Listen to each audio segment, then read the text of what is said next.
For the Winter Lights Festival in Canary Wharf, we designed and developed the Permafrost concept, a light installation to raise awareness about the global climate crisis.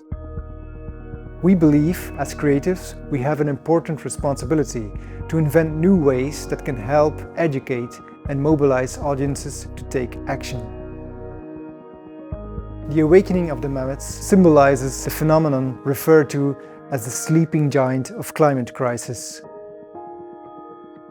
The permafrost concept consists of 3 large polygon mammoths, a reference to the degradation of the active ice wedge layer with the typical polygon formation. So all the polygons from the mammoths are made out of sheet metal. Inside it, there's perspex, colored perspex. Inside the mammoths, there's LED lights, so we can light them up in different colors during the night. We make the mammoths here from A to Z in our own workshop at Fisheye. All the energy we use to make them comes from our solar panels.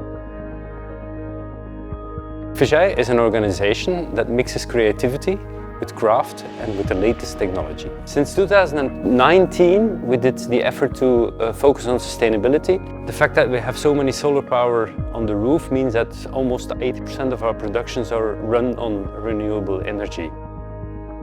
The exciting part of this assignment is that the concept we created becomes a physical object. It has a second layer of meaning because there is a message about sustainability in the project, which is more than just the immersive experience of permafrost itself.